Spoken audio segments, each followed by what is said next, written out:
أهلا وسهلا فيكم بصفحة سماح كيتشن. اليوم رح نعمل طريقة اليارنجي الناجحة 100% والمضمونة والطعمة بتجنن. تابعوا معي للأخير. عندي هون كاسة ونص من الرز القصير، ناقعته وغاسلته كتير منيح.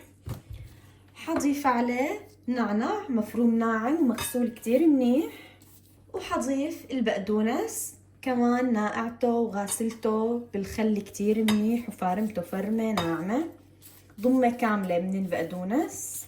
وهون أنا مجهزة عندي حبة من الفلفلة الحمراء أو فيكم تضيفوا الفلفلة الخضراء، حبتين من البصل الصغار وحبتين بندورة كمان رح ضيفهم. بسم الله. والبهارات يلي رح نحتاجها: ملح،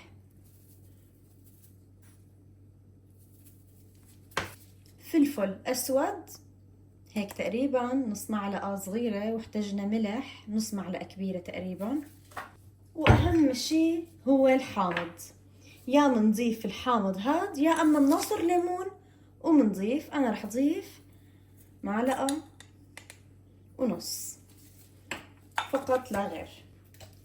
وأكيد دبس الرمان حضيف تقريبا فنجان من القهوة من دبس الرمان، وحضيف زيت الزيتون كمان تقريبا فنجان من زيت الزيتون.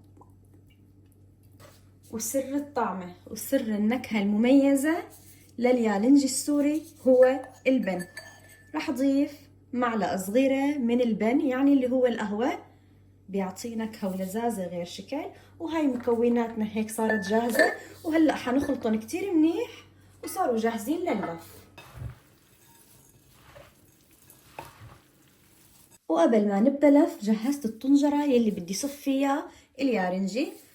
ضفت شرحات من البطاطا وشرحات من الجزر، هاي الشي بيرجع لكم اختياري. نكهة البطاطا والجزر مع اليارنجي غير شكل. وطبعا إذا لدعوا وبدنا يلزقوا بالطنجرة ما بيلزق الورق العنب، بيلزق البطاطا والجزر. يلا خلونا نبدأ.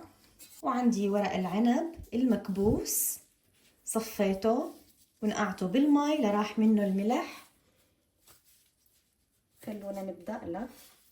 طبعا إذا كانوا الورقات صغار بنحط تنتين تحت بعض، لأن اليارنجي لازم تكون الحبة كبيرة.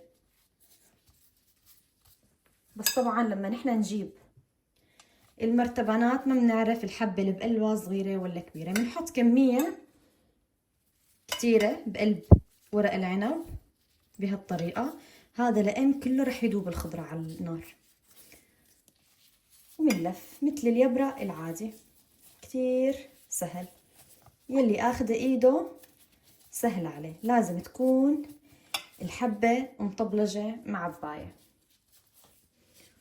وهيك لتخلص عنا كامل الكمية. بس شايفين الورقات شو صغار، مضطرة اني احط تنتين لحتى تعطيني الحجم الكبير واقدر احشيها بكمية منيحة. هيك تمام. بسم الله. بنضب الجوانب وبنلف، وفورا بنصفهم بالطنجرة كمان. وهاي خلصت لفة يالنجي، شايفين ما احلاهم ما شاء الله. وهلا رح صفهم بالطنجرة. طبعا مثل ما قلت لكم حطيت جزر وبطاطا بسفل الطنجرة. هلا حصفهم بهي الطريقة بشكل دائري.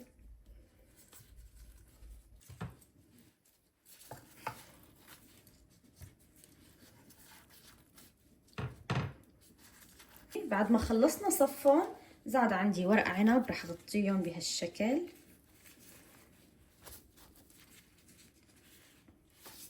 هاي الطريقة مشان إذا فتحنا الغطا وأخذ اليبرق هوا ما يسود عندي اليبرق، بيسود بس هذا السطح يلي فوق. أنا بيحتاج عندي ملح، رح أضيف ملح هيك معلقتين صغار. الحمض هلا نحن بالحشوة ضفنا معلقتين حمض، هون رح أضيف معلقة صغيرة حمض. ورح أضيف دبس الرمان وزيت الزيتون، وحنضيف المي غمرا.